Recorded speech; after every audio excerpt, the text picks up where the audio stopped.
নমস্কার বন্ধুরা, কেমন আছেন আপনারা? আশা করি সবাই ভালো আছেন। আজকে আবার একটা নতুন ভিডিও নিয়ে হাজির হয়ে গেছি। ভিডিওটি শেষ অবধি দেখার অনুরোধ রইল। আজকের গল্প জগদীশচন্দ্র গুপ্তের পয়োমুখম। কলাপ সমাপ্ত হইয়া গেছে, মুখবন্ধ আরম্ভ হইয়াছে। ভূতনাথের কথা বলিতেছি। ভূতনাথ আয়ুর্বেদ শাস্ত্র অধ্যয়ন করিতেছে, কিন্তু কলাপি বলুন, মুখবোধী মুগ্ধবোধী বলুন, পাঠে তেমনি ভক্তি কি আগ্রহ তাহার নাই। মাঝে মাঝে সে ঠোঁট উল্টাইয়া মুখ বিশ্রী করিয়া ব্যাকরণের দিকে চাহিয়া চুপচাপ বসিয়া থাকে।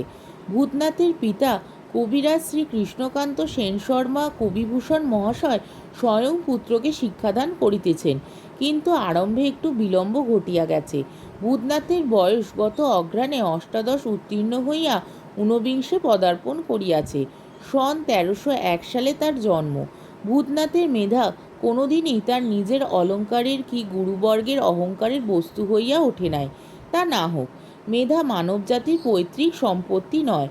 আর ভগবান গৃহবিবাদে সালিসি করিতেও বসেন নাই যে মামলা বাঁচাইতে ভাণ্ডারের সমস্ত মেধা সবাইকে নিক্তির তৈলে সমান করিয়া মাপিয়া দিবেন। কিন্তু মেধা না থাকার পিছুটানটা যাহার দ্বারা কাটাইয়া উঠিয়া মানুষের গতিবেগ আর হৃদয়বেগ সম্মুখের দিকে বাড়ে, সেই অধ্যাবসায় ও ভূতনাথের নাই বলিলে অযথা বেশি বলা হয় না। তাই 16-17 বৎসর পর্যন্ত বিদ্যালয়ে টানা নানা করিয়া কাটাইয়া সর্বাপেক্ষা সহজ বিদ্যা আয়ুর্বেদ আয়ত্ত করিতে বদ্ধপরিকর সে নিশ্চয়ই হয় নাই সম্মত হইয়াছে। সুসভ্য শীঘ্রম সেই দিনই কাঠের সিন্দুক খুলিয়া কৃষ্ণকান্ত কলাপ আর মুগ্ধবোধ বাহির করিয়া রৌদ্রে দিলেন। ভূতনাথ বই দুখানিকে চিনিত। তাহাদিগকে উঠানে রৌদ্রে পড়িয়া পিঁড়ির উপর স্থাপিত দেখিয়া সে আর যাহাই হোক খুশি হইল না। বই দুখানির দিকে কিছুক্ষণ চাহিয়া থাকিয়া ভূতনাথ ফস করিয়া যে কথাটি বলিয়া ফেলিল, তার মানে কেহ রাখিল না। কথাটা কানে যাইবার পর কৃষ্ণকান্ত বক্রদৃষ্টিতে একবার ভূতনাথের দিকে চাহিয়া নিঃশব্দে অপেক্ষা করিতে লাগিল। ভূতনাথ সরিয়া গেলেই গৃহিণীকে গল্পটা শুনাইয়া দিবেন, এবং সে অবসর তখনই মিলিল। কৃষ্ণকান্ত বলিলেন, তোমার ছেলের বুদ্ধি শেষ পর্যন্ত বলদ দিয়ে টানাতে হবে দেখছি। ঠিক সেই রকম বলিয়া গম্ভীর হইয়া গেলেন। মাতঙ্গিনী বললেন, কী রকম? এক ছোড়াকে পাঠিয়েছে। কে? কোনো গেরস্থ। একটা গল্প বলছি। পাঠিয়েছে দোকানে 1 পয়সার বাতাসা আনতে। দোকানি দিলে ছোড়া গুনে বললে মোটে 5খানা। দোকানি খেপে উঠে বললে, 5খানা নয়তো কি 25খানা দেবে? ঘিয়ের দর জানিস আজকাল? ছোড়া লজ্জা পেয়ে চলে এলো। বাড়িতে বললে, কিরে মোটে 5খানা বাতাসা এনেছিস 1 পয়সায়? ছোড়া বললে, তাই দিলে মা। বললুম তো। দোকানি তেড়ে উঠল, বললে, ঘিয়ের দর জানিস আজকাল? শুনে গিন্নির হাত গালে উঠে গেল। অবাক হয়ে বললেন, কি বজ্জাত দোকানি গো, ঘিয়ের দর বেড়েছে তাতে বাতাসার কি? বলিয়া তুমুল শব্দে খানিকটা হাসিয়া লইয়া কৃষ্ণকান্ত বলিলেন, তোমার ভূতর বুদ্ধি সেই ছোড়ার মতো, কার্যকারণ সম্বন্ধগান একেবারে নাই। কিন্তু মাতঙ্গিনী হাসিতে পারিলেন না। পুত্রের অজ্ঞানতার উদ্দেশ্যে স্বামীর এই বিদ্রূপে বিমর্ষ হইয়া কহিলেন, কি করেছে কি? বলেছে পড়ব কবিরেজি, তাতে ব্যাকরণের কি দরকার? কৃষ্ণকান্ত না হাসিয়া বলিলেন, আয়ুর্বেদ শাস্ত্র খাঁটি সংস্কৃত ভাষায় লিখিত। ব্যাকরণের পর সাহিত্য, কাব্য, অলঙ্কার, ন্যায় প্রভৃতি, তারপর শাস্ত্র। ভূতনাথ মনে মনে বলিল, কচু। কৃষ্ণকান্ত অন্তর্যামী নন। ভূতনাথের কচুর কথাটা টেরও পাইলেন না। বলিতে লাগিলেন, কাজেই সংস্কৃত হৃদয়ঙ্গম করতে হলে ব্যাকরণে ব্যুৎপত্তি হওয়া আগে দরকার, ইত্যাদি। দরকারি কথার কত ভাগের কত ভাগ তার কানে গেল তাহা ভূতনাথ নিজেই জানিতে পারিল না। ঘাড় গুজিয়া দাঁড়াইয়া ছিল। কৃষ্ণকান্তের মুখের শব্দ বন্ধ হইতে সেই দিককার কর্তব্য শেষ হইয়াছে মনে করিয়া সে আপন কাজে গেল। কিন্তু ভূতনাথ মাঝে মাঝে মায়ের কাছে নালিশ করে, এই গাছের পাতা, ও গাছের মূল, এটার ছাল, ওটার কুঁড়ি, এই নিয়ে তো কবিরেজের কারবার, তা করতে মুগ্ধবোধ করে কি হবে? বলিতে বলিতে অত্যন্ত মানসিক শান্তির লক্ষণগুলি তার সর্বশরীরে প্রকাশ পায়। মাতঙ্গিনী বলেন, আমি তো কিছু জানি নে রে। যা হোক, শাস্ত্র অধ্যয়ন উপক্রমণিকা অনাসক্ত গচ্ছভাবে চলিতে লাগিল, এবং পবিত্র শাস্ত্রসৌধের প্রথম সোপানে দাঁড়াইয়া সে জীবনের এমন একটা দরকারি কাজ শেষ করিয়া আনিল, যাহার ফল প্রতিফল দুটোই নিরেট। দুস্তর কলাপের প্রস্তর চর্বণের চাইতে তা ঢের সংক্ষিপ্ত ও সরস, উদ্দেশ্য উচ্চদরে। শুধু সনাতন শাস্ত্রীয় প্রথায় নরক নিবারক পুত্র লাভ। ভূতনাথ বিবাহ করিল। তখন তাহার বয়স 17 বৎসর কয়েক মাস মাত্র। স্ত্রী মণিমালিকা 9 বৎসরের। পণ সর্বসাকুল্যে 700 টাকা মাত্র। কলাপের সঙ্গে পাত্রের নিষ্ঠাহীন আলাপচারিতে ঘরের অতগুলি টাকার আদায় হয় না। বিবাহের পূর্বে কৃষ্ণকান্ত কিঞ্চিৎ বিষয়বুদ্ধির আশ্রয় লইলেন। বৈবাহিক মহলে প্রচার করিয়া দিলেন ভূতনাথ কলিকাতার বিখ্যাত প্রবীণ কবিরাজ শ্রী গোপালকৃষ্ণ দাশগুপ্ত মহাশয় প্রিয়তম ছাত্র। ব্যাকরণ ও সাহিত্য প্রভৃতি সমাপ্ত করিয়া মূল শাস্ত্র অধ্যয়ন করিতেছে। আরও বলিলেন 2-3টি পাশ করা ছেলের মূল্য এখন মাসিক 20-22 টাকার অধিক নয়। আয়ুর্বেদের দিকে দেশের নারীর টান যথার্থই ফিরিয়াছে। সুতরাং পশ্চাৎ দাঁড়াইয়া যাইতে বিলম্ব হইবে না, 2-3 বছরেই ইত্যাদি। তাই 700 টাকা পণ। কৃষ্ণকান্ত নিজে দাঁড়াইয়া থাকিয়া ভূতনাথকে দিয়া ঔষধ প্রস্তুত করান। তৈল, ঘৃত, রসায়ন, অরিষ্ট, আসক, বিবিধ রোগ বিকারের শাস্ত্রোক্ত বিবিধ ঔষধ। কৃষ্ণকান্ত কাছে কিনারায় যখন রোগী দেখিতে যান, তখন ভূতনাথকেও সঙ্গে লইয়া যান।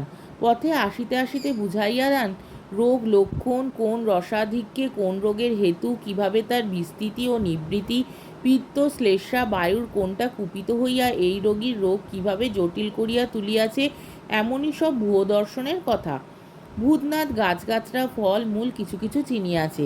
তাহাদের গুণাবলী ও প্রয়োগ বৈচিত্র্যের সঙ্গেও কিছু কিছু পরিচয় ঘটিতেছে। মণি ছোট্টটি, স্বামীর সঙ্গে তাহার ভাব হইয়াছে।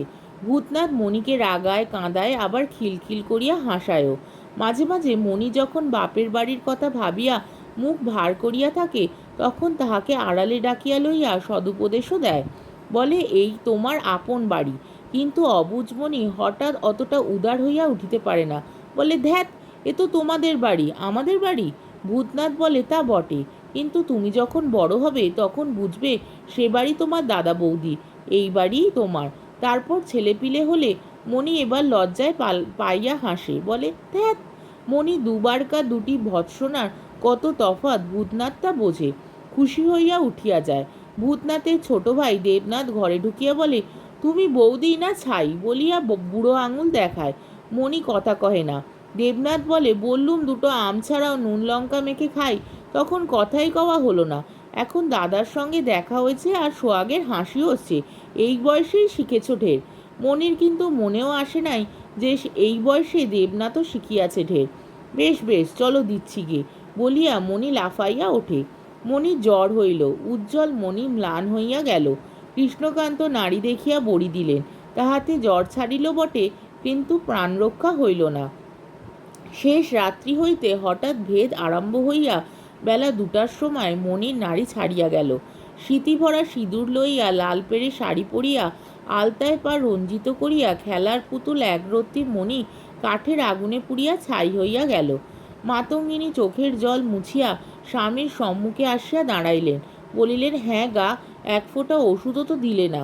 কৃষ্ণকান্ত বড় বিজ্ঞ, তাই গৃহিণীর দিকে চাহিয়া ভ্রু ভঙ্গি করিয়া বলিলেন, দিলেও ফল হতো না, বুঝেই দিইনি। যম যে ব্যাধি পাঠায় তাকে আমরা দেখেই চিনি। আয়ুর্বেদের এই চরম দিব্যদৃষ্টির বিষয় মাতঙ্গিনী কৃষ্ণকান্তের এতদিনের স্ত্রী হইয়াও বিন্দু বিসর্গ জানিতেন না। চোখে আঁচল দিয়া তিনি প্রস্থান করিলেন। মণির স্মৃতি মুছিবার নয়, এখনো যেন সে মাটিতে আঁচল লুটাইয়া উঠোনময় ঘুরিয়া বেড়াইতেছে। মা মা করিয়া আপন পেটের মেয়েটার মতো অনুক্ষণ সে পায়ে পায়ে ঘুরিত।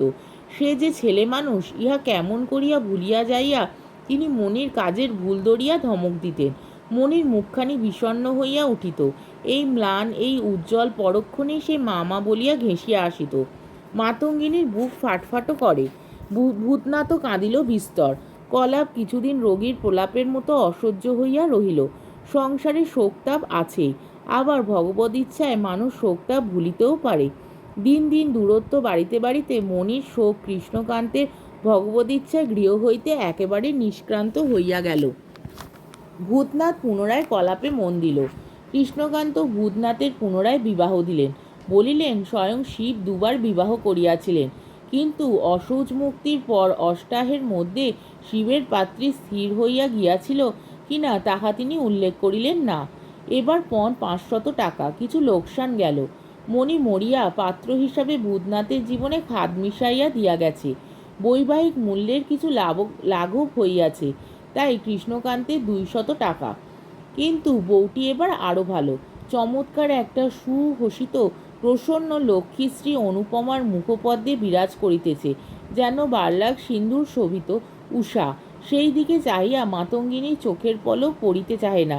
অনুপমা শুশ্রূ দৃষ্টি অর্থ বুঝিয়া মুখ ফিরাইয়া হাসে। মাতঙ্গিনী ঘুরিয়া ফিরিয়া আসিয়া বধূর মুখের উপর একবার করিয়া চোখ বুলাইয়া যায়, যেন তার চতুর্দিকে খররৌদ্র। তার ঝাঁঝে চক্ষু পীড়িত হইয়া ওঠে। তাই বধূর রূপে শীতাঞ্জন তিনি বারংবার চোখে মাখাইয়া লইয়া যান, কিন্তু অদৃষ্টে তার দুঃখ লেখা ছিল। তাই একদিন আহ্লাদে গদগদ হইয়া মাতঙ্গিনী মনের কথাটাই বধূকে বলিতে গেলেন, কিন্তু কথাটা সুস্পষ্ট না হওয়ায় ফল উল্টা দাঁড়াইয়া গেল। বৌমার খাস কামরায় যাইয়া মাতঙ্গিনী হাসিতে হাসিতে বলিলেন, বৌমা, তোমার আর বাপের বাড়ি যাওয়া হবে না বাপু। অর্থাৎ তোমার ওই মুখখানিকে আর চোখের আড়াল করছি নে। কিন্তু বৌমা অন্তর্যামিনী নয়।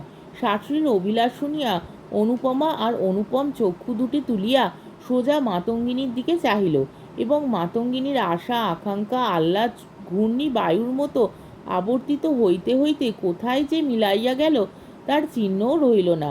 সে দৃষ্টির অর্থ যে কি প্রাণভরা কিন্তু অপ্রকাশিত আশার পরেই এ যে কত কঠিন নিঃশ্বাস, নিরাশ্বাস, উগ্র মনের কতখানি উত্তাপ যে ওই মুখখানি স্নিগ্ধ আবরণ ছাপাইয়া নিষ্পলক দৃষ্টির পথ ধরিয়া বাহির হইয়া আসিয়াছে, তাহা শুধু অনুভব করে মানুষের অঙ্গুষ্ঠ প্রমাণ প্রাণপুত্তুলি। মাতঙ্গিনীর প্রাণ বধূর সেই দৃষ্টির অগ্নিবর্ষণের সম্মুখে দাঁড়াইয়া থরথর করিয়া কাঁপিতে লাগিল। মাতঙ্গিনী সামলাইয়া লইয়া বলিলেন, কিছু মনে করো না মা, তোমার মুখখানি। কথা কয়টি উচ্চারিত হইয়াই অশ্রুবেদনায় তাহার কণ্ঠ অবরুদ্ধ হইয়া গেল। একান্ত আপনার জ্ঞানে নতুন বধূর প্রতি এই তার প্রথম অসংকোচ মুক্তপ্রাণ সম্ভাষণ। বুক ভরা সোহাগের আরও কত কথা বলিবার ছিল, পাষাণী তাহা বলিতে দিল না। মাতঙ্গিনীর মনে হইল আশাভঙ্গের এই ব্যথাটা তিনি জন্মান্তরে ভুলিতে পারিবেন না। কিন্তু ভুলিলেন, এবং ভুলিতে তাহাকে জন্মান্তরে পৌঁছাইতে হইল না। দিন তিনেকের মধ্যেই তাহার মাতৃহৃদয় অজ্ঞান সন্তানের সুকঠিন অপরাধ মার্জনা করিয়া তাহাকে পুনরায় তার উদার অঙ্গনে বরণ করিয়া লইল। ভূতনাথ কলাপ সমাধা করিয়া এখন মুগ্ধবোধ আরম্ভ করিয়াছে। পিত্ত, বায়ু, কফ ইত্যাদির কোনোটার প্রাবল্যে কোন নারীতে প্রকট হয়, পিতার উপদেশে তাহাও যেন সে অল্প অল্প হৃদয়ঙ্গম করিতে পারিয়াছে। কিন্তু অনুপমার নাক সিটকায়, বলে, কবিরেজি পড়ে কি হবে শুনি? ভূতনাথ বলে, কবিরেজি তো আজকাল বেশ মানের কাজ হয়েছে, পয়সাও।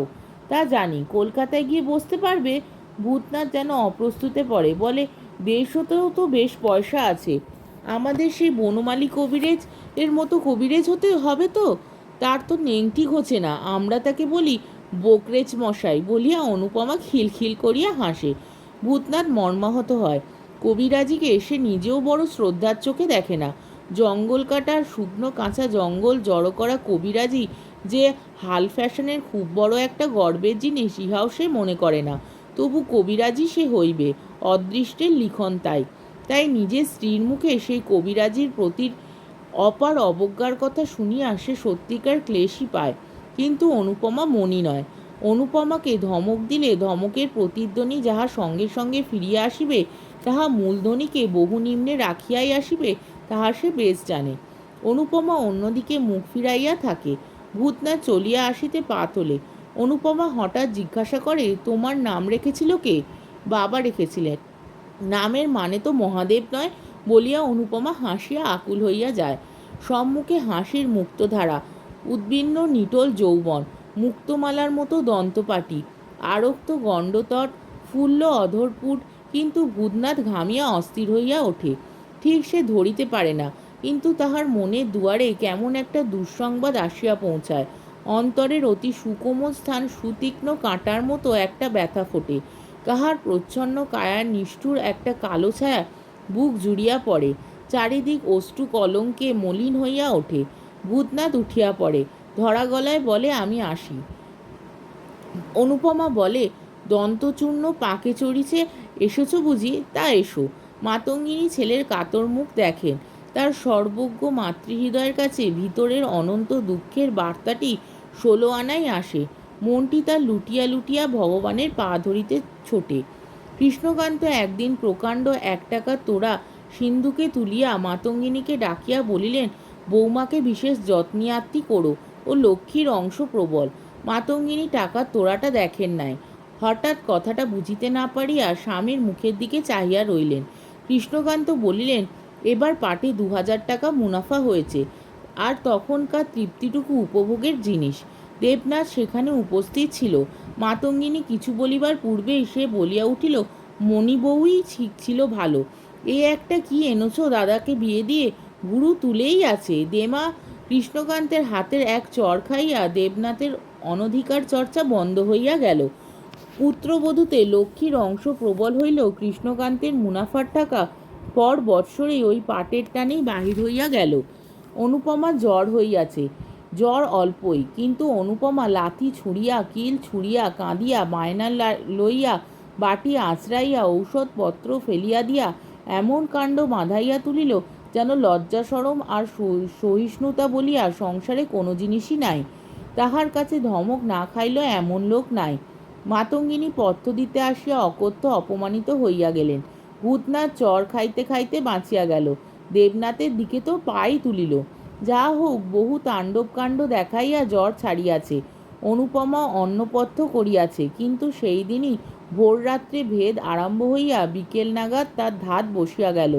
অনুপমা মণিমালিকার অনুগমন করিল। আজকের ভিডিওটি এইখানেই শেষ হলো। আমার ভিডিওটি যদি আপনাদের ভালো লেগে থাকে তাহলে আমাকে কমেন্টের মাধ্যমে আপনাদের মূল্যবান মতামত অবশ্যই জানাবেন, এবং আমার ভিডিওটিকে লাইক ও শেয়ার করার ও আমার চ্যানেলটিকে সাবস্ক্রাইব করারও অনুরোধ রইল। তাহলে আজকের ভিডিওটা এই অবধি। পরের দিন এই গল্পেরই 3য় পর্ব বা শেষ পর্ব নিয়ে হাজির হয়ে যাব। ততক্ষণ পর্যন্ত আপনারা সবাই ভালো থাকবেন, সুস্থ থাকবেন, সাবধানে থাকবেন এবং আমার ভিডিওটি দেখতে থাকবেন। তাহলে আজকে আসি, নমস্কার।